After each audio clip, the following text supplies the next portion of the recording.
40வது ஸ்லோகம். இந்திரியாணி மனோ புத்திஹி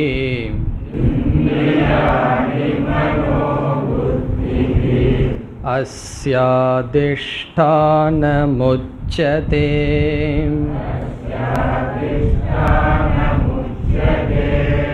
ஏதைர்விமோகயத்யேஷஹ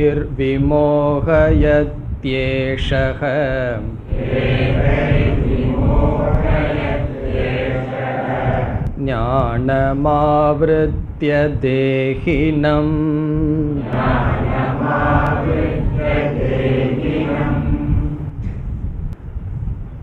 அர்ஜுனன் ஒரு கேள்வியை கேட்டான். பாபம் செய்ய யாரும் விரும்புவதில்லை, இருந்தபோதிலும் பலவந்தப்படுத்தப்பட்டவனாக மனிதர்கள் ஏன் பாபம் செய்கிறார்கள்? பகவானுடைய பதில் காமக, ஆசை என்பது. மனதில் இருக்கின்ற ஆசையானது ஒரு மனிதனை பாபத்தை செய்ய தூண்டுகிறது, அல்லது விவேகத்தை மறைத்து பாப புண்ணியத்தை மறைத்து அவன் பாபத்தில் ஈடுபடுகின்றான் என்று பகவான் கூறி காமத்தினுடைய சொரூபத்தை விளக்கினார். காமம் என்றால் மனதில் இருக்கின்ற ஆசை. ஒரு சொரூபம் குரோதக என்று சொன்னார். ஆசையே கோபமாக மாறி இருக்கிறது என்றெல்லாம் கூறி துராசதம் பாப்மானம் என்றெல்லாம் பேசி வந்தார். அதற்கு பிறகு இந்த ஆசையினுடைய அதிஷ்டானம் என்ன, இருப்பிடம் என்ன என்று சொல்லும் பொழுது 40வது ஸ்லோகத்தில் இந்திரியாணி மனோபுத்திஹி அஸ்ய அதிஷ்டானம், ஆசையானது இந்திரியங்கள், மனம், புத்தி இவைகளில் இந்த இடத்தில் இருக்கின்றன என்று சொன்னார். இதனுடைய பொருள் என்ன? எந்த பொருளும் நம்மை மயக்குவது கிடையாது. அந்த பொருளில் மீது இருக்கின்ற மோகம் இந்திரியத்தில் இருக்கின்ற, மனதில் இருக்கின்ற, புத்தியில் இருக்கின்ற குறைதான் அந்த பொருளை மனிதன் அடிமையாகி விடுகின்றான். ஆகவே எந்த பொருளிடமும் மோகத்தை கொடுக்கும் சக்தி இல்லை. மோக வசப்படுவது நம்முடைய மனம், புத்தி, இந்திரியம். அதுதான் அதிஷ்டானம் என்று சொல்லி ஏதைஹி ஏஷக விமோகயதி. ஏதைஹி என்றால் இந்த இந்திரியங்களுடன் இருக்கின்ற, இந்திரியம், மனம், புத்தி இதை அதிஷ்டானமாக கொண்டிருக்கின்ற ஆசையானது விமோகயதி, ஒருவனை மயக்குகின்றது. எப்படி? ஞானம் ஆவ்ருத்ய, ஞானத்தை மறைத்து, அறிவை மறைத்து. அறிவை மறைத்து ஆசையானது ஒருவனை மோகத்திற்குள் உட்படுத்துகின்றது. இதுவரை காமஸ்வரூபம், காம அதிஷ்டானம் சொன்னார். இனி வருகின்ற ஸ்லோகத்தில் காமஜய உபாயக, அதை பகவான் கூறுகின்றார். 41வது ஸ்லோகம். தஸ்மாத் த்வமிந்த்ரியாண்யாதோ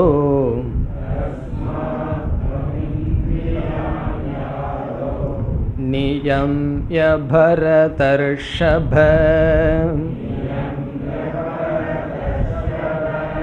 பாப்மானம் பிரஜஹிஹ்யேனம்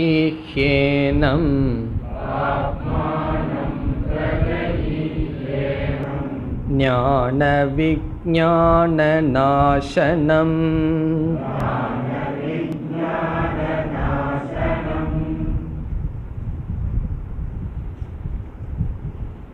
காம ஜெய உபாயக, ஆசையை வெல்வதற்கான மார்க்கம், உபாயத்தை பகவான் பேசுகின்றார். இதில் 2 விதமான உபாயத்தை பகவான் கொடுக்கின்றார்.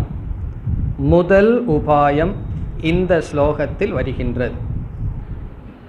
41வது ஸ்லோகத்தில் முதல் உபாயம், அடுத்த 2 ஸ்லோகத்தில் 2வது உபாயம் வர இருக்கின்றது. இங்கு என்ன உபாயம் சொல்கின்றார்? எந்த ஒன்றை முழுமையாக அழிக்க வேண்டும் என்றால், நாசப்படுத்த வேண்டும் என்றால் 2 படியாக நாம் நாசப்படுத்த வேண்டும் அல்லது நாசப்படுத்துவோம். உதாரணமாக, ஒரு மரத்தை ஒரு இடத்திலிருந்து நீக்க வேண்டும் என்றால் நாம் 2 படியாக அந்த மரத்திற்கு நாசத்தை கொடுப்போம். நமக்கு தெரிஞ்சது தான். எப்படி? முதலில் கிளைகளை, இலைகளை எல்லாம் நீக்குவோம். அப்படி நீக்கியவுடன் வெறும் மரம் மட்டும் நிற்கின்ற அளவுக்கு அந்த மரத்தை செய்வோம். அதற்கு பிறகு என்ன செய்வோம்? முழுமையாக மரத்தை வீழ்த்தி வேரோடு எடுத்து விடுவோம். ஒருவர் மரத்தை வெட்ட வேண்டும் என்றால் முதலிலேயே அடிபாகத்தை வெட்ட மாட்டார். என்ன செய்வார்? மேலே இருக்கின்ற கிளைகள், இலைகள் அவைகளையெல்லாம் நீக்குவார். அப்படி நீக்கும் பொழுது மரத்திற்கு பலகீனம் அடைகின்றது. பிறகு பலகீனம் அடைந்த மரத்தை வேரோடு நீக்குவது 2வது படியாக இருக்கின்றது. ஒரு வீட்டை இடிக்கணும்னா முதல்ல என்ன செய்வார்? மேலே இருந்து தான் இடிப்பாரே தவிர எடுத்த உடனே அஸ்திவாரத்தை இடிக்க ஆரம்பிக்க மாட்டார்கள். அந்த பில்டிங்கை பலகீனப்படுத்த வேண்டும், பிறகு அஸ்திவாரத்திலிருந்து அது நீக்கப்படும். அதே போல்தான் இங்கு பகவான் செய்கின்றார். முதல் உபாயம் இந்திரிய மன நிக்கிரகம், இந்திரிய கட்டுப்பாடு அல்லது மனக்கட்டுப்பாடு. இதற்கு வேறொரு சொல்லில் எப்படி சொல்வது? இந்திரிய கட்டுப்பாடுக்கு சாஸ்திரத்தில் தமக என்றும் மனக்கட்டுப்பாட்டுக்கு சமக என்றும் சொல்லப்படுகிறது. அதைத்தான் இங்கு சொல்கின்றார். தமக சமக என்ற சாதனை. அதனால் என்ன ஆகும்னா, ஆசையினுடைய ஃபோர்ஸ், ஆசையினுடைய உறுதியானது குறைந்து விடும். அதற்கு பிறகு வருகின்ற சாதனையை பிறகு சொல்ல இருக்கின்றார். இப்போ முதலில் இந்திரிய ஒழுக்கம், மன ஒழுக்கம் பயில வேண்டும் என்று சொல்றார். இதிலிருந்து என்ன தெரிகின்றது என்றால், மனதில் இருக்கின்ற ஆசை திருடமாவதற்கு காரணம் இந்திரிய மன கட்டுப்பாடு இல்லாமல் இருத்தல். ஒரு சிறு ஆசையாக இருப்பது, ஒரு பொருள் மீது ஒரு ஆசை மனதில் வருகின்றது. அந்த ஆசை எப்பொழுது திருடமாகி விடுகிறது என்றால், மீண்டும் மீண்டும் அந்த பொருளோடு சம்பந்தம் வைத்தல், மீண்டும் மீண்டும் அந்த பொருளை சிந்தித்து வருவதனால் அந்த பொருளின் மீதுள்ள ஆசை திருடமாகி விடுகின்றது. எந்த பொருளை பார்த்த உடனேயே ஆசை வந்து விடாது. இப்போ ஒரு மனிதரோடு பழகுகின்றோம். முதல் பழகும் பொழுது அவர் மீது ஆசையோ பற்றோ வரவே வராது. பிறகு என்ன ஆகும்னா, அதிகம் பழக பழக ஆசை அல்லது துவேஷம் ஏதோ ஒன்று மனதில் வந்துவிடும். அதற்கு காரணம் என்ன? இந்திரிய மன கட்டுப்பாடு இல்லாமல் இருத்தல். நம்ம எந்த ஒரு ஆசையை எடுத்து விசாரம் செய்து பார்த்தால், இந்த ஆசை இவ்வளவு தூரம் என் மனதில் ஊன்றி இருப்பதற்கு என்ன காரணம் என்றால், அந்த ஆசையை நாம் வளர்த்தி இருக்கின்றோம். திடீர்னு ஆசை உறுதியாக மனதை பிடித்திருக்காது. நாம் ஆசையை வளர்த்தி இருக்கின்றோம். அதற்கு காரணம் இந்திரியத்தினுடைய தொடர்பு, மனதினுடைய தொடர்பு. ஒரு பொருளை பார்த்துட்டே அதோட சம்பந்தம் வைக்க வைக்க, பிறகு அதோட சம்பந்தம் இல்லாமல் அதை நினைத்து கொண்டு இருக்க இருக்க அதன் மீது பற்று அதிகரித்து விடும். ஆகவே பகவான் என்ன சொல்றார்? மனதில் இருக்கின்ற ஆசையை நீக்க வேண்டுமென்றால் இந்திரிய கட்டுப்பாடும் மனக்கட்டுப்பாடும் முதலில் தேவை. அதை கூறுகின்றார். தஸ்மாத். தஸ்மாத் என்றால் ஆகவே. ஆகவே என்றால் என்ன? யாது காரணத்தினால் ஆசையானது ஒருவனுக்கு மோகத்தை கொடுக்கின்றதோ, நாசத்தை கொடுக்கின்றதோ, பாபத்தை கொடுக்கின்றதோ ஆகவே. நான் ஆசை புண்ணியத்தை கொடுத்துட்டு அறிவை கொடுத்திருந்தா விட வேண்டிய அவசியம் இல்லை. மோகத்தை கொடுத்து பாபத்தை கொடுக்கின்ற காரணத்தினால் துவம் நீ அர்ஜுனா இந்திரியாணி ஆதௌ இந்திரியங்களை முதலில், துவம் நீ இந்திரியாணி இந்திரியங்களை, மெய் வாய் கண் மூக்கு செவி என்று சொல்கின்ற 5 ஞானேந்திரியங்கள், 5 கர்மேந்திரியங்கள், இவைகளை ஆதௌ ஆரம்பத்தில் முதலில் என்ன செய்ய வேண்டும்? நியம்ய கட்டுப்படுத்த வேண்டும், முறைப்படுத்த வேண்டும். நியம்ய என்றால் ஒழுங்குபடுத்த வேண்டும். ஆதௌ என்று பகவான் சொல்றார். அதற்கு என்ன பொருள்? முதலில் என்று பொருள். இப்போ முதலில் இந்திரியத்தை கட்டுப்படுத்த வேண்டும்னு சொன்னால் அதற்கு பிறகு வேற எதையோ கட்டுப்படுத்த வேண்டும்னு அர்த்தம். இல்லைன்னா எதற்கு முதலில் இந்திரியத்தை கட்டுப்படுத்தணும்னு சொல்கிறார்? ஆகவே அதற்கு அடுத்து கட்டுப்படுத்த வேண்டியது மனம். முதலில் இந்திரியம், அதற்கு பிறகு மனதை. காரணம் என்னவென்றால், ஒரு பொருளை கண்ணில் பார்த்து அதனால் சம்பந்தம் அல்லது பற்று வரலாம், அல்லது அதை பார்க்காமையே அதை நினைத்து கொண்டே இருப்பதனாலும் பற்று வரலாம். விஷய தியானம் என்று சொல்லப்படுவது. Out of sight need not be out of mind என்று சொல்வார்கள். கண்ணுக்கு முன்னாடி ஒரு பொருள் இல்லை என்றாலும் அது மனதிற்கு முன்னால் இல்லாமல் இருக்க வேண்டிய அவசியமில்லை, அதை நினைத்து கொண்டு இருக்கலாம். ஆனால் அவுட் ஆஃப் மைண்ட் மனதிலே இல்லைன்னு வச்சுக்குவோமே, must be out of sight. அது கண் எதில் இருந்தாலும் இல்லாததற்கு சமம். ஆகவே மனதை அடுத்ததாக கட்டுப்படுத்த வேண்டும். தேவையற்ற சங்கல்பங்களை அனுமதிக்க கூடாது. நம்ம எதை நினைத்து கொண்டு வாழ்க்கையை நடத்துகின்றோம் என்பது முக்கியம். தேவையற்ற ஆசைகள், தேவையற்ற பொருள்களை சங்கல்பம் செய்து கொண்டு இருக்கக்கூடாது. இப்போ முதலில் இந்திரிய கட்டுப்பாடு, இரண்டாவது மனக்கட்டுப்பாடு. இந்த ரெண்டும் செய்தால் புத்தியானது தெளிவாக இருக்கும், தெளிவாக செயல்படும். புத்திக்கு சாஸ்திரத்தின் மூலமாக சரி தவறுங்கிற ஞானத்தை கொடுத்துறணும். இந்த புத்திக்கு ஞானம் இருக்கின்றது. என்ன ஞானம்? இது சரி இது தவறுங்கிற ஞானம். இந்த ஞானமே புத்திக்கு இல்லைன்னா ஒன்றும் செய்ய முடியாது. இந்த ஞானத்தை அடைஞ்சதற்கு பிறகு இந்த ஞானம் எப்பொழுது செயலுக்கு வரும்னா, இந்திரியமும் மனமும் புத்தியினுடைய கையில் இருந்தால், புத்தியினுடைய கட்டுக்குள் இருந்தால், புத்தி சுதந்திரமாக இந்த அறிவை செயலுக்கு கொண்டு வரும். இல்லை என்றால் அறிவு புத்தியில் இருக்கும், செயல் அறிவோடு சேர்ந்து வராது. ஆகவே முதலில் இந்திரியம், பிறகு மனதை கட்டுப்படுத்த வேண்டும். மனக்கட்டுப்பாட்டுக்கு சமக என்றும் இந்திரிய கட்டுப்பாட்டுக்கு தமக என்றும் சொல்லப்படுகிறது. அல்லது ஆதௌ என்ற சொல்லுக்கு இனியொரு பொருளும் ஒரு விளக்காசிரியர் எடுத்துக்கொள்கின்றார். பொருள்கள் மனதிற்குள் சென்று அது காமமாக மாறி நம்மை மோகத்திற்குள் உட்படுத்துவதற்கு முன் இந்திரியத்தை கட்டுப்படுத்தி விட வேண்டும். இப்போ ஆதௌனா முன், எதற்கு முன்? ஆசையாக வடிவெடுப்பதற்கு முன் இந்திரிய கட்டுப்பாடு இருக்க வேண்டும்.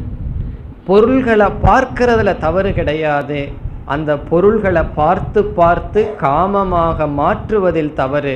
அப்படி மாறுவதற்கு முன் இந்திரிய கட்டுப்பாடு இருக்க வேண்டும்.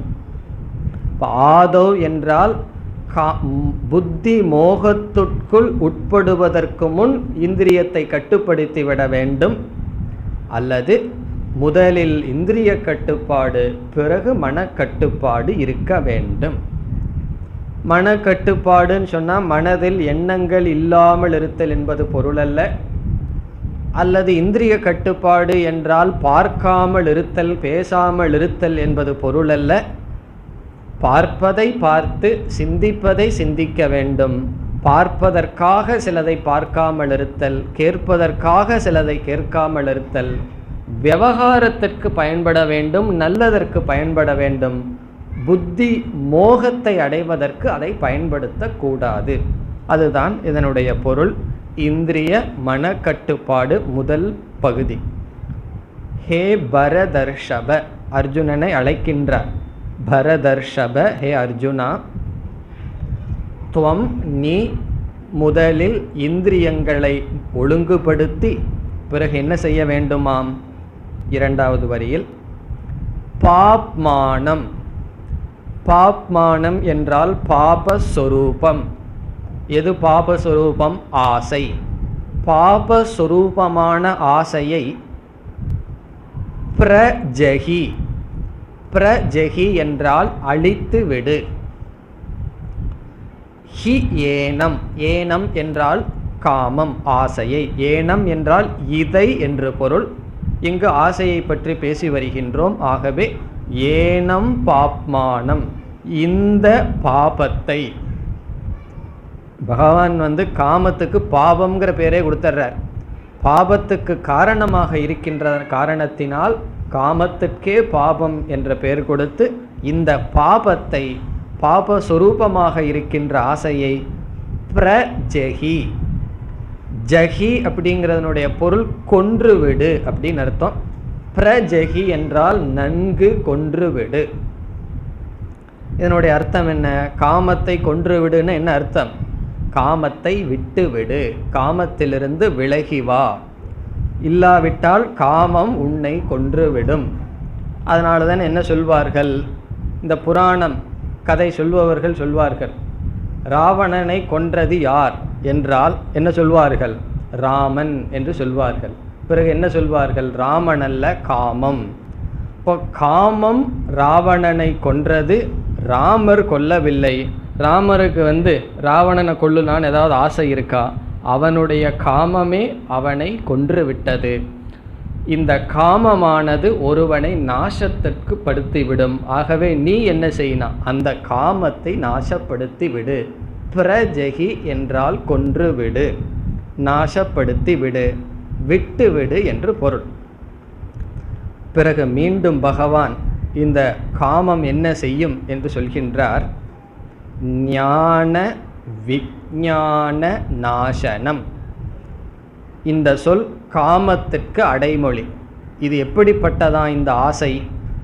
ஞான நாசனம், ஞானத்தை அழிக்கக்கூடியது. விஞ்ஞான நாசனம், விஞ்ஞானத்தை அழிக்கக்கூடியது ஆசை. ஞானத்தையும் விஞ்ஞானத்தையும் அழிக்கக்கூடிய ஆசையை நீ அழித்து விடு என்பது பொருள். ஞானம் என்றால் என்ன? விஞ்ஞானம் என்றால் என்ன?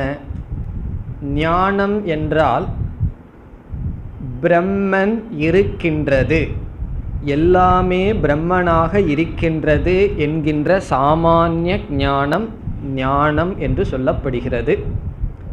விஞ்ஞானம் என்றால் விசேஷ ஞானம், அந்த பிரம்மனே ஆத்மாவாக நானாக இருக்கின்றேன் என்பது விஞ்ஞானம். இந்த இரண்டையும் அழித்துவிடும் ஆசை. இப்போ ஞானம்ங்கிறத பரோக்ஷ ஞானம் என்று சொல்வார்கள். விஞ்ஞானம் என்பதை அபரோக்ஷ ஞானம் என்று சொல்லப்படும். பரோக்ஷ ஞானம் சொன்னால் பொதுவான ஞானம். இப்போ ரிஷிகேஷ் இந்த இடத்தில் இருக்கின்றது என்றெல்லாம் நான் உங்களுக்கு சொன்னால் அந்த அறிவு என்ன? பரோக்ஷ ஞானம்.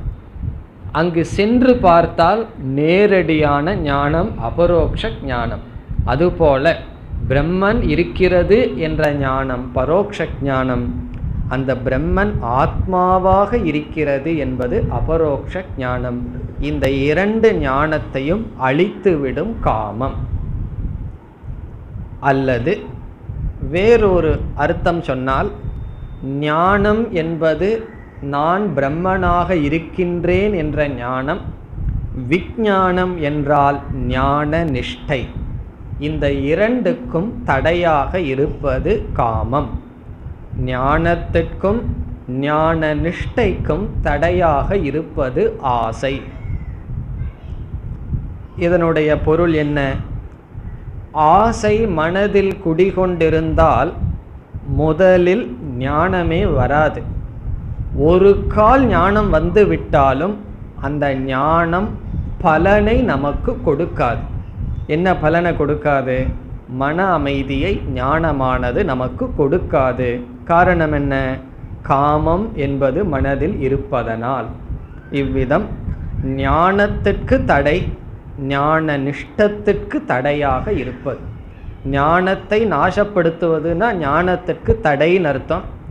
விஞ்ஞானத்திற்கு தடை, நாசனம் என்றால் ஞான நிஷ்டைக்கு தடையாக இருப்பது. அல்லது பரோட்ச ஞானம் அபரோக்ஷ ஞானம் அதற்கு தடையாக இருப்பது இந்த ஆசை. நம்ம நினச்சிட்டு இருக்கோம் ஞானத்திற்கும் விஞ்ஞானத்துக்கும் எத்தனையோ தடைகள் வெளியே இருக்குன்னு. உண்மையான தடை நம்முடைய அந்தக்கரணத்தில் தான் இருக்கின்றது. அது காமம், ஆசை. இப்படிப்பட்ட ஆசையை பிரஜெகி, வென்றுவிடு, நாசப்படுத்தி விடு. இப்போ முதல் உபாயம் என்ன? இந்திரிய மன கட்டுப்பாடு செய்வதன் மூலமாக ஆசையானது அதனுடைய சக்தியை இழந்து விடுகின்றது. பிறகு அடுத்த உபாயத்தை பகவான் கடைசி 2 ஸ்லோகத்தில் சொல்லி முடிக்கின்றார். 42வது ஸ்லோகம். இந்திரியாணி பராண்யாஹுஹு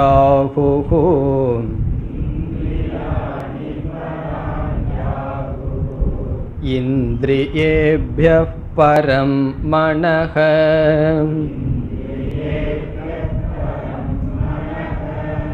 மனசஸ்து பரா புத்திஹ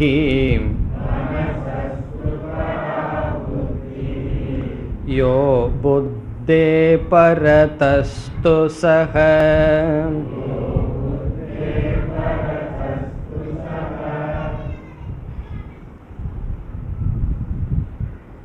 42, 43 இந்த 2 ஸ்லோகங்களில் காமத்தை வெல்வதற்கு ஆத்ம ஞானத்தை உபாயமாக பகவான் பேசுகிறார். இப்போ உபாயமாக பகவான் கூறுவது ஆத்ம ஞானம். ஆத்மாவை பற்றிய ஞானத்தினால் காமமானது முழுமையாக நாசத்தை அடைந்து விடும். இதே பகவத்கீதையில் நாம் பார்க்க இருக்கின்றோம். 15வது அத்தியாயத்தில் சம்சாரத்தை ஒரு மரமாக பகவான் உதாரணமாக சொல்லி, இந்த சம்சாரம் என்கின்ற விருட்சத்தை, மரத்தை வெட்ட வேண்டும், வீழ்த்த வேண்டும் என்று சொல்வார். அதற்கு அசங்க சஸ்திரேன என்று சொல்வார். சஸ்திரம் என்றால் ஆயுதம், அசங்கக என்றால் வைராக்கியம். வைராக்கியம் என்ற ஆயுதத்தினால் மரத்தை வெட்டி பிறகு அதனுடைய மூலத்தையும் நீக்க வேண்டும் ஆத்ம ஞானத்தினால் என்று சொல்லப் போகின்றார். அவ்விதம் ஆசையை இந்திரிய மனக்கட்டுப்பாடின் மூலமாக அதனுடைய வீரியத்தை, சக்தியை குறைக்கலாம். ஆனால் ஆசை மனதிற்குள் இருந்து கொண்டுதான் இருக்கும். அதை வேரோடு நீக்க வேண்டுமென்றால் அது ஆத்ம ஞானத்தினால் தான் முடியும். ஆகவே பகவான் ஆத்ம ஞானத்தை சொல்லி இந்த 3வது அத்தியாயத்தை முடிக்கப் போகின்றார். ஆரம்பித்தது கர்மயோகத்தில். கர்மயோகத்தை பேசி வந்த பகவான் ஆசையை பற்றி கேள்வி கேட்ட காரணத்தினால் ஆசையை நீக்க உபாயமாக இந்திரிய மனக்கட்டுப்பாட்டை கூறி பிறகு ஆத்ம ஞானத்தை இங்கு உபதேசம் செய்கின்றார். ஏற்கனவே 2வது அத்தியாயத்தில் இந்திரிய கட்டுப்பாடு, மனக்கட்டுப்பாடு என்ற சாதனையை செய்யும் பொழுது ஒரு தோஷம் வரும்னு பகவான் சொன்னார். ஸ்தித பிரஜ்ஞனுடைய லட்சணத்தில் ரசவர்ஜம் ரசோப்பியஸ்யன்னு சொல்லியிருக்கார். என்ன குறை? இந்திரியத்தின் வழியாக, மனதின் வழியாக உலகத்தை அனுபவித்து வருபவன் திடீரென்று இந்திரியத்தின் மனத்தின் வழியாக போகத்தை நிறுத்திவிட்டான் என்றால் அவனுக்கு விஷய அனுபவம் இல்லை, ஆனால் அந்த பொருள் மீது இச்சையானது மனதில் இருக்கத்தான் இருக்கும். ஒரு பொருளை அனுபவிச்சுட்டு வந்திருக்கோம், அது வேண்டாம் என்று விட்டுவிட்டாலும் அந்த பொருளின் மீதுள்ள பற்றானது மனதிலிருந்து போயிருக்காது. வெளி விஷயத்தில் விட்டுட்டோம், மனதானது மீண்டும் மீண்டும் அந்த பொருளை நினைத்து கொண்டே இருக்கும். அந்த குறையிலிருந்து எப்படி நீங்குவது என்ற கேள்வி வருகின்றது. சிலர் என்ன பதில் சொன்னார்கள்? இந்திரிய கட்டுப்பாடு, மனக்கட்டுப்பாடு நீ செய்தால் மீண்டும் மீண்டும் மனம் அந்த பொருளை நினைத்து கொண்டுதான் இருக்கும். ஆகவே இந்திரிய கட்டுப்பாடு, மனக்கட்டுப்பாடு செய்யாதே, இஷ்டம் போல வாழ்ந்து கொள் என்று சிலருடைய தத்துவங்கள். அப்படிப்பட்ட தத்துவத்தை எல்லாம் படித்த உடனே நமக்கு என்ன தோணும்? கரெக்டாக சொல்கிறாரே, சரியாக இருக்கிறதேன்னு தோணும். இதெல்லாம் என்னன்னு சொன்னால் தத்துவ ஆபாசம்னு சொல்கிறது. தத்துவாபாசம்னு சொன்னால் சிலருடைய தத்துவத்தை நம்ம படித்தோம் அப்படின்னா ஆரம்பத்தில் ரொம்ப அட்ராக்டிவாக இருக்கும், ஆனால் உள்ளே போனோம் அப்படின்னா நாசம்தான் நமக்கு வரும். ஆரம்பத்தில் நன்றாக இருக்கும், ஆனால் உண்மை அது அல்ல. இவ்வளவு தூரம் சிந்திக்கிற பகவானுக்கும் ரிஷிகளுக்கும் தெரியாதா இந்திரிய கட்டுப்பாடுனால, மனக்கட்டுப்பாடுனால என்ன குறைகள் வரும், அதை நீக்க உபாயம் அவர்கள் கொடுக்கவில்லையா? இப்போ ஏதோ சில பேர் வந்தவர்கள் ஏதோ தத்துவத்தை சொல்வதற்போல் இதையெல்லாம் வேண்டாம் என்று சொல்வார்கள். அதை பகவான் அறிகின்றார், ரிஷிகளும் அறிவார்கள். அந்த ஆசையை முழுமையாக நீக்க ஆத்ம ஞானத்தை உபாயமாக இங்கு சொல்லப்படும். அங்கு பகவான் என்ன சொன்னார்? ஒரு பொருள் மீது இருக்கின்ற சம்பந்தத்தை விட்டால் அந்த பொருள் மீது இருக்கின்ற பற்று, அதை ரசம் என்று சொன்னார். அந்த ரசமானது மனதில் இருக்கும். பரம் திருஷ்டுவா நிவர்த்ததே, பிரம்மத்தை அறிந்தால் அதுவும் சென்றுவிடும் சொன்னார். ஆகவே ஆரம்பத்தில் சில ஆசைகள் மனதில் இருந்தாலும் பரவாயில்லை. இந்த சப்ரஷன் என்ற வார்த்தைகள் எல்லாம் சொல்லி என்ன செய்ய விரும்புவார்கள்? இந்திரிய ஒழுக்கம், மன ஒழுக்கம் வேண்டாம் என்று சொல்வார்கள். மனதில் இச்சை இருந்த போதிலும் முதலில் இந்திரியத்தில் கட்டுப்படுத்த முடியுமா என்பது கேள்வி. அது முடிந்தால் ஒரு படி முடியும். அதற்கு அடுத்தபடி ஆத்ம ஞானம். இனி அடுத்த கேள்வி, ஆத்ம ஞானத்துக்கும் மனதிலிருந்து ஆசை போகிறதுக்கு என்ன சம்பந்தம்? சம்பந்தம் ரொம்ப முக்கியமே. ஆத்ம ஞானத்திற்கும் மனதில் இருக்கிற ஆசை போகிறதுக்கு என்ன சம்பந்தம்? இந்த வேதாந்தத்தில் ஒருவர் துக்கப்பட்டால் நம்ம என்ன சொல்கிறோம்? சாஸ்திரம் படித்தா துக்கம் போகும்னு சொல்கின்றோம். இந்த சம்பந்த கனெக்ஷனே புரிவதில்லை. இப்போ ஒருவர் மனதை ரொம்ப வேதனைப்பட்டு கொண்டு இருக்கின்றார். எத்தனையோ காரணத்தினால வேதனை. நம்ம என்ன சொல்கிறோம்? நீ கீதை உபனிஷத் படித்தா வேதனை போயிடும்னு சொன்னால், என்னுடைய வேதனைக்கும் சாஸ்திரம் படிக்கிறதுக்கு என்ன சம்பந்தம்? அதே போல் ஆத்மாவை தெரிஞ்சுக்கிறதுக்கும் மனசில் இருக்கிற ஆசை போகிறதுக்கு என்ன சம்பந்தம் என்றால், ஆசை எதனால் உருவாகிறது, எப்படிப்பட்ட மனதிலிருந்து உருவாகிறதுன்னு இனி ஆசையினுடைய மூலத்துக்கு சென்றால், அபூர்ணத்துவத்திலிருந்து ஆசையானது உருவாகிறது. அபூர்ணம் என்றால் ஒரு குறை, லேக்கிங், ஒரு குறையான மனதிலிருந்து ஆசையானது உருவாகிறது. இப்போ ஒருவருடைய மனசு நிறைஞ்சிருக்கும் போது ஆசை வருமா? மனசு நிறைஞ்சிருக்கும் போது ஆசை இருந்ததுன்னா மனசு நிறைஞ்சு இல்லைன்னு அர்த்தம். நிறைந்த மனதிலிருந்து ஆசையானது தோன்றாது. இப்போ ஆசை எப்படிப்பட்ட மனதிலிருந்து தோன்றுகிறது? குறைப்பட்ட மனதிலிருந்து ஆசையானது உற்பத்தி ஆகின்றது.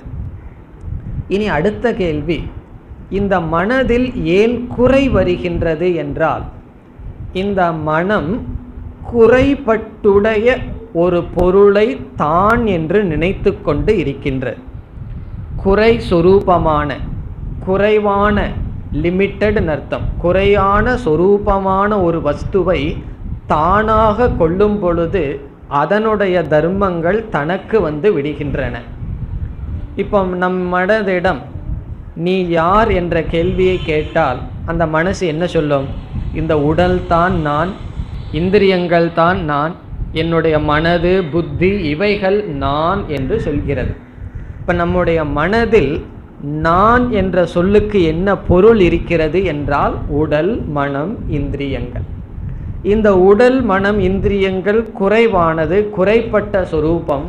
இதனுடைய தன்மை மனதிற்கு வந்து விடுகின்றது. ஒரு கால் மனதில் நான் என்ற சொல்லுக்கு அர்த்தம் பூர்ணமான ஒரு வஸ்து என்று புரிந்திருந்தால், இப்போ மனம் வந்து நான் சொல்லும்போது நான் வந்து உடல் அல்ல, மனதல்ல, இந்திரியமல்ல, பூர்ணமான சொரூபமாக இருக்கின்றேன் என்று புரிந்திருந்தால் அப்படிப்பட்ட மனதிலிருந்து காமமானது உதிக்க முடியாது. ஆகவே காமத்திற்கு மூலம், ஆசைக்கு மூலம் அபூர்ணத்துவம். இந்த அபூர்ணத்துவம் ஏன் வருகிறது என்றால் அனாத்ம அபிமானம். அனாத்ம அபிமானம்னா சரீரம், மனம், புத்தி, இதில் நான் என்கின்ற பாவனை. இனி அடுத்த கேள்வி, மனம், இந்திரியம், புத்தி இதில் ஏன் நான்கிற பாவனை வருகிறது என்றால் ஆத்ம அனாத்ம அஞ்ஞானம். எது ஆத்மா எது அனாத்மா என்று தெரியாத அறியாமை. எங்க மூலம்? முதலில் ஆத்ம ஆரம்பம் அல்லது மூலம் என்ன? அஞ்ஞானம். அஞ்ஞானம் என்றால் எதை பற்றிய அறியாமை? ஆத்மாவை பற்றிய அறியாமை. அனாத்மாவிலிருந்து ஆத்மா எப்படி வேறுபட்டது என்கின்ற அறியாமை. அறியாமையினுடைய விளைவு என்ன? அனாத்ம அபிமானம். அனாத்மாவினுடைய அபிமானத்தினுடைய விளைவு அபூர்ணத்துவம். அபூர்ணத்துவத்தினுடைய விளைவு காமக. இப்போ காமக, அபூர்ணத்துவம், அபிமானம், அஞ்ஞானம். இப்போ ரொம்ப தூரம் இருக்கிறதுனால தான் நமக்கு சம்பந்தம் புரியவில்லை. இப்போ காமத்தை நீக்கணும்னா என்ன செய்ய வேண்டும்? அஞ்ஞானத்தை நீக்க வேண்டும். ஆத்மாவை பற்றிய அஞ்ஞானத்தை நீக்க வேண்டும். அந்த ஆத்ம தத்துவத்தை பற்றிய அறிவை இந்த ஸ்லோகத்தில் பகவான் கொடுக்கின்றார். இப்போ உபனிஷத்தில் ஆத்மாவை பற்றிய அறிவை கொடுக்க என்ன உபாயம் செய்யப்பட்டதோ அந்த உபாயத்தை பயன்படுத்தி இந்த 2 ஸ்லோகத்தில் பகவான் ஆத்ம தத்துவத்தை உபதேசம் செய்கின்றார். எப்படி செய்கின்றார் என்றால், ஆத்மாவானது என்றும் அறிவு சொரூபமாக, ஸ்வயம் பிரகாச சொரூபமாக இருக்கின்றது. ஆத்மா என்றால் எது அறிவு சொரூபமாக என்றும் மாறாமல் இருந்து கொண்டிருக்குமோ அந்த தத்துவம் ஆத்மா. இந்த ஆத்மா எதையெல்லாம் பிரகாசப்படுத்துகின்றது என்றால், முதலில் நம்முடைய புத்தி, மனம், இந்திரியங்கள், இந்த உடல், இதை பிரகாசப்படுத்துகின்றது. பிறகு இந்த உலகத்தையும் ஆத்மா பிரகாசப்படுத்துகின்றது, காட்டுகின்றது. அறியாமையினால் என்ன ஏற்பட்டு விட்டது? ஸ்தூல சரீரம் வரை இருக்கின்ற அனாத்மாவை ஆத்மா என்று நாம் தவறாக புரிந்துள்ளோம். இப்போ என்ன தவறு நடந்து விட்டது? ஆத்மாவுக்கும் அனாத்மாவுக்கும் கலந்து விடுதல் என்ற தவறு நடந்து விட்டது. எது பிரகாசப்படுத்துகின்றதோ, எது எல்லாவற்றையும் அறிகிறதோ அதற்கு திருக் என்றும், அறியப்படுகின்ற பொருள் திருஷ்யம் என்றும் சொல்லப்படுகிறது. அப்படி திருஷ்யமான மனம், புத்தி, இந்திரியங்கள், உடல், இவைகள் திருக் சுரூபமாக நாம் புரிந்து விட்டோம். இந்த குழப்பத்தை இந்த ஸ்லோகத்தில் பகவான் நீக்குகின்றார். இப்போ இந்த விவேகத்தை நம்ம ஷரீரத்ரய விவேகம் அல்லது பஞ்சகோஷ விவேகம் என்று அழைக்கலாம். இது கடோபனிஷத்தில் சொல்லப்பட்டுள்ளது. அந்த மந்திரத்தையே பகவான் சில இடங்களில் மாற்றம் செய்து இங்கு குறிப்பிடுகின்றார். இப்போ இந்த ஸ்லோகத்தினுடைய சாரம் என்ன? 5 கோஷங்கள் அல்லது 3 ஷரீரம், இதற்கு அப்பாற்பட்டது ஆத்மா. இவைகளை பிரகாசப்படுத்துவது ஆத்மா என்று பகவான் காட்டுகின்றார். 3 ஷரீரம்னா என்ன? காரண சரீரம், சூக்ஷ்ம சரீரம், ஸ்தூல சரீரம். நம்முடைய மனம், புத்தி இவைகளெல்லாம் சூக்ஷ்ம சரீரம், உடல் ஸ்தூல சரீரம், இரண்டுக்கும் காரணமாக இருப்பது காரண சரீரம், அல்லது இந்த 3 சரீரத்தையே சாஸ்திரத்தில் 5ஆக பிரித்துள்ளார்கள். அன்னமய கோஷம், பிராணமய கோஷக, மனோமய கோஷக, விஞ்ஞானமய கோஷக, ஆனந்தமய கோஷக என்று பிரித்துள்ளார்கள். அந்த படிப்படியாக இவைகள் நான் அல்ல என்று நீக்கி ஆத்மாவை புரிந்து கொள்ள வேண்டும் என்று சொல்கின்றார். திடீர்னு பகவான் இவ்வளவு நேரம் கர்மயோகத்திலிருந்து ஆத்ம தத்துவத்துக்கு போயிட்டார். பிறகு மீண்டும் சொல்ல போகின்றார். எதற்கு சொல்கின்றார்? காமஜய உபாயமாக சொல்கின்றார். இனி நாம் ஸ்லோகத்திற்குள் சென்றால், இந்திரியாணி பராணி ஆகுகு. இந்திரியாணி என்றால் இந்திரியங்கள், 10 இந்திரியங்கள், 5 கர்மேந்திரியங்கள், 5 ஞானேந்திரியங்கள். பராணி ஆகுகு. பராணி என்பதற்கு பல பொருள்கள் இருக்கின்றது. முதல் பொருள் மேலானது. ஆகுகு என்று சொல்கிறார்கள். யார்? ரிஷிகள், ஞானிகள். ஞானிகள்ங்கிற வார்த்தையை பகவான் சொல்லவில்லை. ரிஷிகள், ஞானிகள் இவ்விதம் கூறுகிறார்கள். இந்திரியங்கள் மேலானது. மேலானதுன்னு சொன்னால் எதை காட்டிலும்னு சொல்ல வேண்டும். எதை காட்டிலும்? தேகத்தை காட்டிலும். இப்போ ஜடமான தேகம்னா ஸ்தூல சரீரம், உடலை காட்டிலும் இந்திரியங்கள் மேலானது. பிறகு அடுத்த வரி, இந்திரியேபிய பரம் மனஹ. இந்திரியங்களை காட்டிலும் மனம் மேலானது. முதலில் இதனுடைய அர்த்தத்தை பார்த்துட்டு விளக்கத்திற்கு வர இருக்கின்றோம். இந்திரியேபியக என்றால் இந்திரியங்களை காட்டிலும், பரம் மேலானது, மனக மனம்.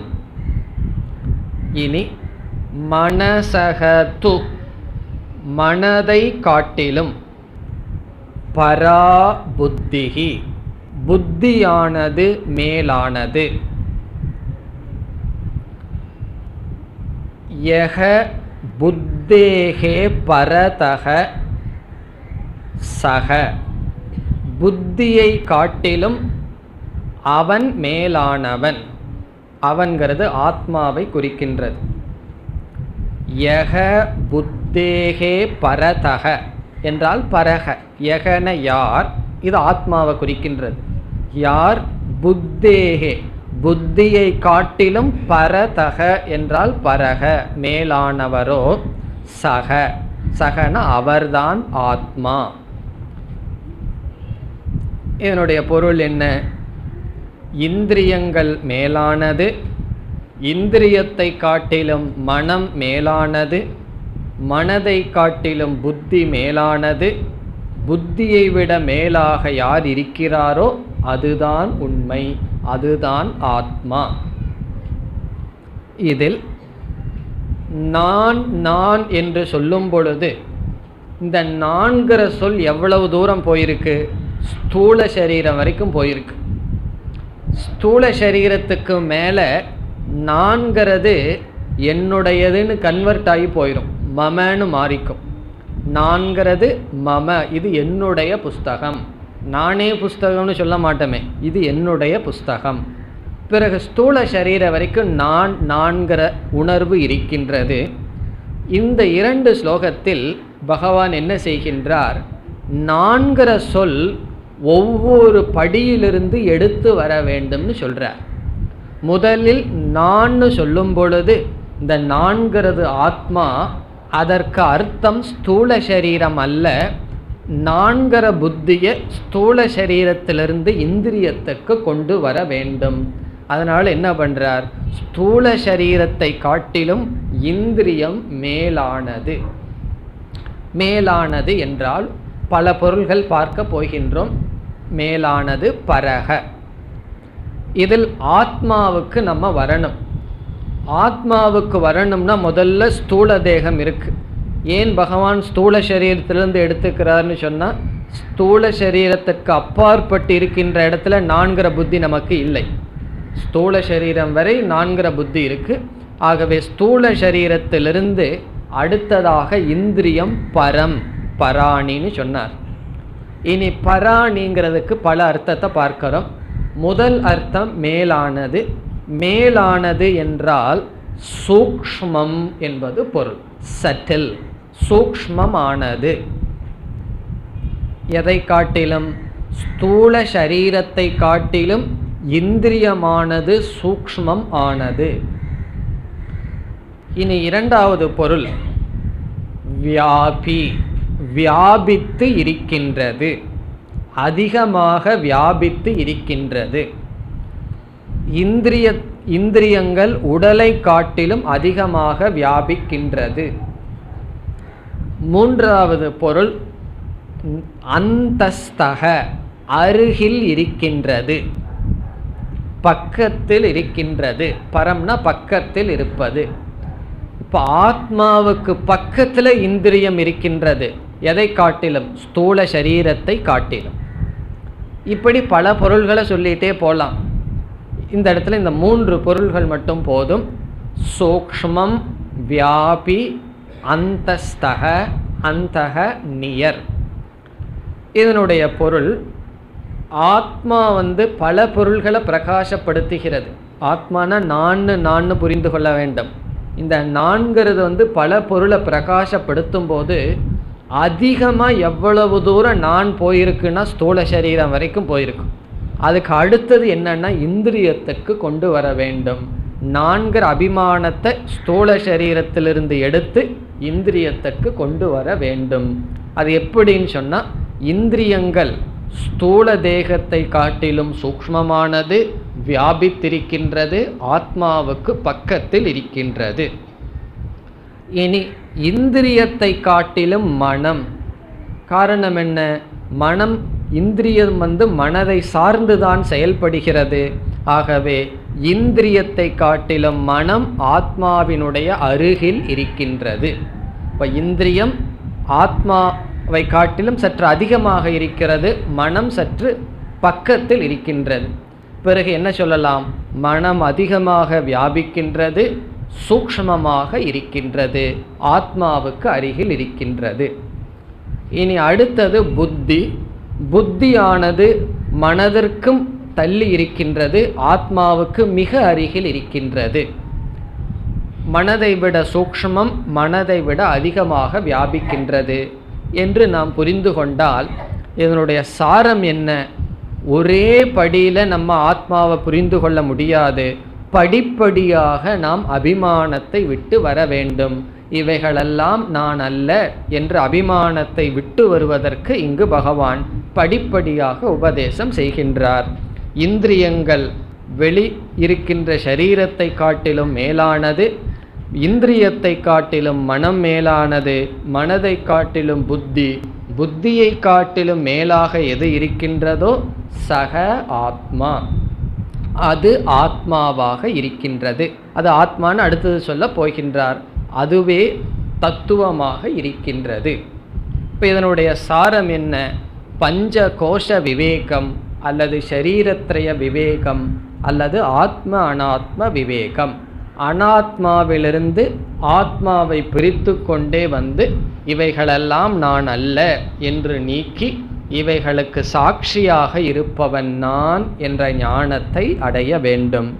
இனி அடுத்த ஸ்லோகத்திலும் இதை பகவான் இதே கருத்தை தொடர்கின்றார். 43வது ஸ்லோகம். ஏவம் புத்தே பரம் புத்வா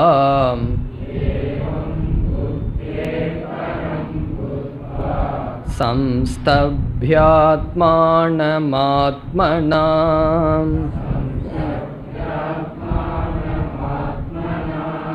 ஜஹி சத்ரும் மகாபாஹோ காமரூபம் துராசதம்.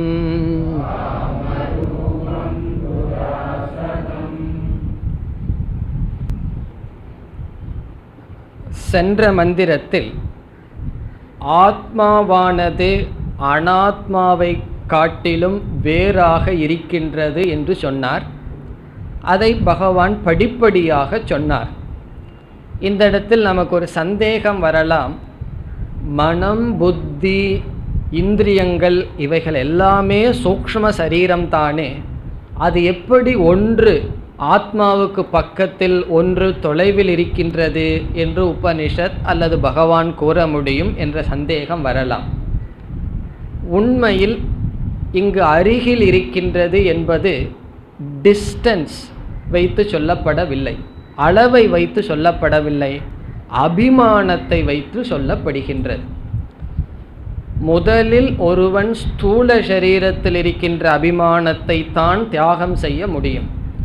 அதற்கு அடுத்ததாக இருக்கின்ற இந்திரியத்தில் இருக்கின்ற அபிமானத்தை தியாகம் செய்ய முடியும்.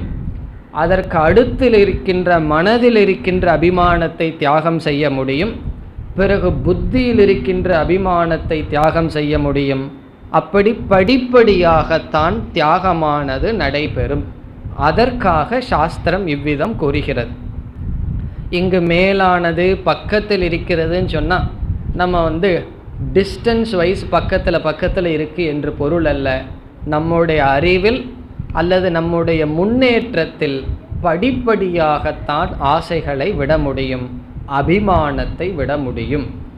ஒரே படியில் நாம் விட முடியாது. இந்த போல் வால்ட் மாதிரி ஒரே குச்சியில் ஒரே இதில் தாண்டிட முடியாது. படிப்படியாகத்தான் நாம் தாண்டி வர முடியும். அதற்காக இந்த கிரமமானது சாஸ்திரத்தில் பேசப்படுகிறது. இனி பகவான் முடிக்கின்றார். ஏவம் புத்தேகே பரம் புத்துவா. இவ்விதத்தில், ஏவம்னா சென்ற மந்திரத்தில் சொன்னபடி, புத்தேகே பரம், புத்தியை காட்டிலும் மேலாக.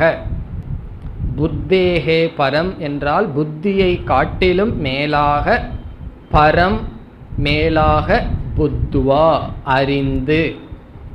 புத்துவா என்றால் அறிந்து. யாரை அறிந்து? ஆத்மாவை என்று நாம் சேர்த்தி கொள்ள வேண்டும். ஆத்மாவை அறிந்து, புத்தியை காட்டிலும் மேலாக ஆத்மாவை அறிந்து. புத்தியை காட்டிலும் மேலாகன்னு சொன்னால் இதற்கெல்லாம் சாட்சியாக ஆத்ம தத்துவத்தை அறிந்து. இதிலிருந்து நமக்கு என்ன கிடைக்கின்றது என்றால், புத்தியில் நான்கிற அபிமானம் இருக்கும் பொழுது, இந்திரியத்தில் நான்கிற அபிமானம் இருக்கும் பொழுது, மனதில் நான்கிற அபிமானம் இருக்கும் பொழுது, அதனுடைய தர்மங்களெல்லாம் என்னுடைய தர்மம். இவைகளில் நான்கிற அபிமானம் இல்லை என்றால் அதனுடைய தர்மங்கள் என்னுடைய தர்மம் அல்ல. அது எப்படின்னா, நம்ம ஒரு வாகனம் அல்லது ஒரு வீடு வச்சுருக்கோம். ஒரு வாகனம்னு எடுத்துக்கோமே, அந்த வாகனத்தில் பலவிதமான குறைகள் இருக்கின்றது. அதனால் என்ன செய்கிறோம்? இதை விற்று விடலான்னு வித்துடுறோம். விற்கிறதுக்கு முன்னாடி வரைக்கும் அந்த வாகனத்தில் இருக்கிற குறைகளெல்லாம் யாருடைய குறைகள்? என்னுடைய குறைகள். அது சரியாக ஓடலை அப்படின்னா நமக்கு மனசு ஓட மாட்டேங்குது.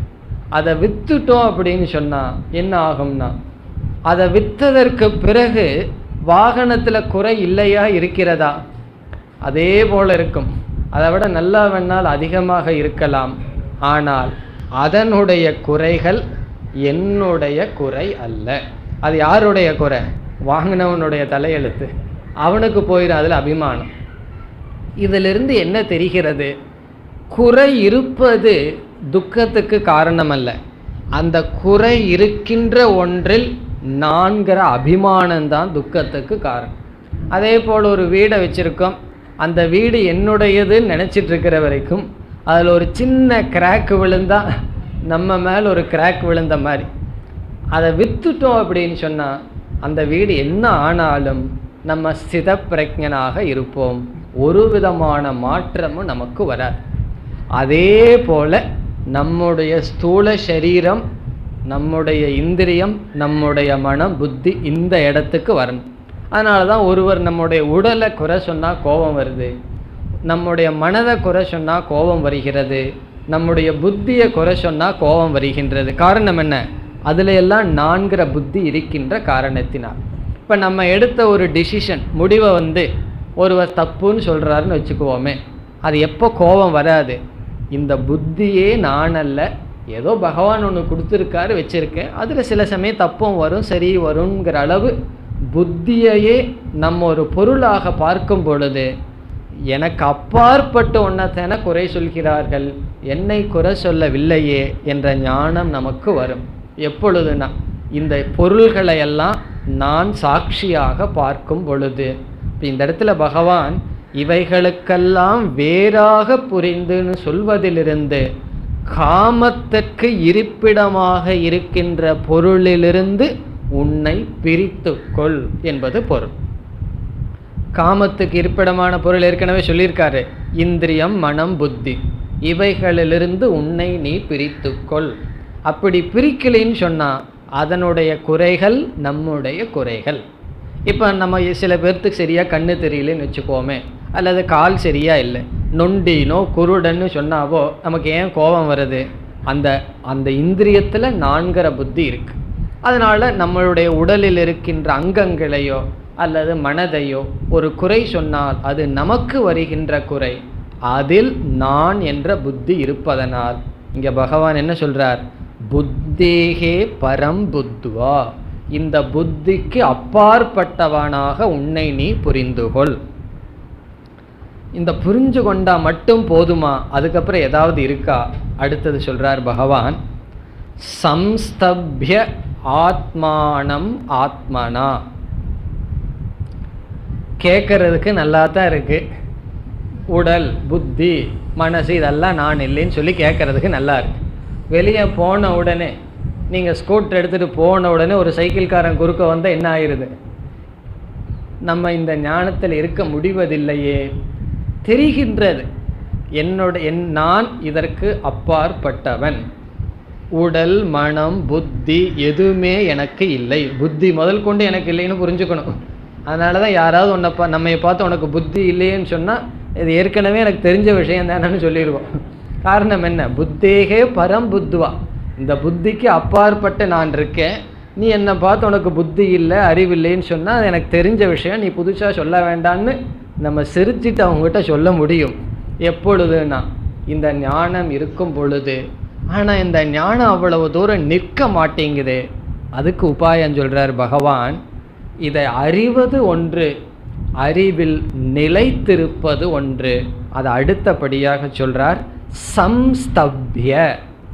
சம்ஸ்தப்ய என்றால் ஸ்திரீகிருத்திய, உறுதிப்படுத்தி, இந்த ஞானத்தில் நிலையோன்றி. சம்ஸ்தப்ய என்றால் ஸ்தம்பனம் கிருத்துவா, ஒரு போஸ்ட்டை நல்லா நடுகின்றோம் அல்லவா, அசைக்க முடியாதபடி, அப்படி நிறுத்தி என்று பொருள். சம்ஸ்தப்ய நிலைப்படுத்தி. எதை? ஆத்மானம். ஆத்மானம்னா இந்த ஆத்ம தத்துவத்தில், ஞானத்தில், அல்லது மனதை. நிశ్చலீகிருத்திய, நிశ్చலம் இல்லாமல் இந்த ஞானத்தில் நிலை பெற்று என்பது பொருள். இப்போ இதை தெரிஞ்சால் மட்டும் போதாது, தெரியணும். முதலில் தெரிந்த இந்த ஞானத்தில் நிலை பெற வேண்டும். என்னைக்குமே ஒன்றை சேகரிக்கிறது கஷ்டம், அதை வச்சு காப்பாற்றுறதுக்கு அது பல மடங்கு கஷ்டம். ஒரு பகவத்கீதையில் ஏதாவது ஒரு சின்ன சாப்டர் எடுத்து மனப்பாடம் பண்ணலான்னு சில பேர்த்துக்கு ஆசை வந்துடும். 15வது அத்தியாயத்தை எடுத்துக்குவார்கள், ஏன்னா அதில் தான் 20 ஸ்லோகம் இருக்குது. இல்லைன்னா ஸ்தித பிரக்ஞ லட்சணத்தை மட்டும் எடுத்துக்கிறது 18 ஸ்லோகம். கஷ்டப்பட்டு அதை மனப்பாடம் செய்து விடுவார்கள். இது என்ன? யோகம். யோகம்னா அதை தெரிஞ்சு வச்சுக்கிறது. பிறகு என்ன ஆகும்னா 15 நாள் விட்டுருவோம், மறந்து போயிடும். 3வது ஸ்லோகம் முதல்ல வரும், 4வது ஸ்லோகம் 2வது வரும். அப்போ மனசு கஷ்டமாக போயிடும். இப்போ என்னன்னா, நம்ம ஒன்றை மனப்பாடம் பண்ணுறது கஷ்டம், அதை மனசில் வச்சிருக்கிறது அபியாசம், அது அதை விட கஷ்டம். அதே போல் பொருளை சம்பாதிக்கிறது கஷ்டம், சம்பாதிச்சிருக்கிறது ரீட்டைன் பண்ணி வைக்கணுமே, அதற்கு அதிக முயற்சி தேவை. வச்சிருக்கிறது சும்மா வச்சிருந்தா போதுமேனா போதாது, முயற்சி தேவை. அதனால் பகவான் சொல்கிறார், இந்த ஞானத்தை அடையிறது கஷ்டம், அடைஞ்ச ஞானத்தில் நிலை பெறுவது அதற்கு மேல் முயற்சி செய்ய வேண்டும். அந்த முயற்சியை தான் பகவான் சொல்றார், சம்ஸ்தப்ய நிலைப்படுத்தி. ஆத்மானம் என்றால் ஆத்மாவை, இங்கே ஆத்ம ஞானத்தில் நிலை பெற்று, பிறகு அடுத்த கேள்வி எப்படி நிலை பெறுவது? ஆத்மனா. ஆத்மனா என்றால் இங்கு சொன்ன புத்தியின் மூலமாக, அறிவினால். இங்கெல்லாம் ஆத்மாங்கிற சொல்லு இருக்கு, ஒவ்வொரு சொல்லுக்கும் ஒவ்வொரு அர்த்தம். முதலில் ஆத்மானம் என்றால் ஞானத்தில், ஞானத்தை நிலைப்படுத்தி. ஆத்மனா என்றால் அறிவினால். ஸ்வபுத்தியா தன்னுடைய புத்தியினால் என்று பொருள். இனி என்ன செய்யணுமா? கடைசியில ஜஹி, இரண்டாவது வரியில் ஜஹி என்றால் கொன்றுவிடு. எதையை கொன்றுவிட வேண்டும்? சத்ரும், சத்ருவை கொன்றுவிடு. ஹே மகாபாகோ, ஹே அர்ஜுனா. மகாபாகுனா பெரிய நீளமான கையின் அர்த்தம். ஹே அர்ஜுனா, நீ சத்ருவை கொன்றுவிடு அப்படின்னு சொன்ன உடனே அர்ஜுனை யாரை பார்ப்பான்? துரியோதனனை பார்க்கும்போது சொல்றார், நான் சத்ருன்னு யாரை சொல்றேன்? காமரூபம், ஆசையை. இங்கே சத்ருன்னு சொன்னோன்னா அர்ஜுனனுக்கு வேற ஏதாவது சத்ரு ஞாபகம் வந்துடும். அவனெல்லாம் இப்போ உனக்கு சத்ரு இல்லை, கீதோபதேசம் முடிஞ்சதுக்கு அப்புறம் தான் சத்ரு. இப்போ உனக்கு யார் சத்ருனா? காமரூபம், ஆசை. உன் மனதில் இருக்கின்ற ஆசையை ஜஹி கொன்றுவிடு, அழித்து விடு, வென்று விடு. இப்போ சத்ரும் காமரூபம், ஆசை ரூபம்னா சுரூபம், ஆசை சுரூபமாக இருக்கின்ற உன்னுடைய பகைவனை அழித்து விடு. பிறகு கடைசி சொல்லுல பகவான் ஒரு உண்மையை ஒத்துக்கிறார். என்ன உண்மை? கேட்கறதுக்கு நல்லாத்தான் இருக்கு, அவ்வளவு சுலபமா ஆசை நம்ம மனசை விட்டு போக மாட்டேங்குது. பகவான் சொல்றார், ஐ அக்செப்ட், ஏற்றுக்கொள்கிறேன். துராசதம், துராசதம்னா அவ்வளவு சுலபமாக நீக்க முடியாதது, அதுவும் ஆசைக்கு அடைமொழி. துராசதம் என்றால் மிக மிக கடினமாகத்தான் அதை நீக்க முடியும். துராசதம் டிஃபிகல்ட் டு வின், கஷ்டப்பட்டு தான் அதை நீக்க முடியும். ஒரு ஆசையை மனசிலிருந்து நீக்கிட்டோம்னு சொன்னால் ஒரு பார்ட்டி வச்சிடலாம், அவ்வளவு தூரம் ஒரு வெற்றி அவ்வளவு சுலபம் அல்ல. துராசதம்னா ரெண்டு அர்த்தம் இருக்கு. ஒன்று, நமக்குள்ள என்ன ஆசை இருக்குன்னு தெரிஞ்சுக்கிறதே கஷ்டம், அதற்கப்புறம் அதை நீக்குவதும் கஷ்டம். துர்விக்ஞேயம், விக்ஞேயம் அதை தெரிஞ்சுக்கிறதும் கஷ்டம், அதை நீக்குவதும் கடினம். இவ்விதம் ஆசையை நீக்க வேண்டும் என்று சொல்லி பகவான் இந்த அத்தியாயத்தை முடிக்கின்றார். ரெண்டு உபாயத்தை சொல்லியிருக்கார். ஒன்று இந்திரிய மனக்கட்டுப்பாடு, இனி ஒன்று ஆத்ம ஞானம். ஓம் தத்சத் இதி ஸ்ரீமத் பகவத் கீதாசு உபனிஷத்சு பிரம்ம வித்யாயாம் யோகசாஸ்திரே ஸ்ரீகிருஷ்ணார்ஜுன சம்வாதே கர்மயோகோ நாம த்ரிதீயோऽध्यायः.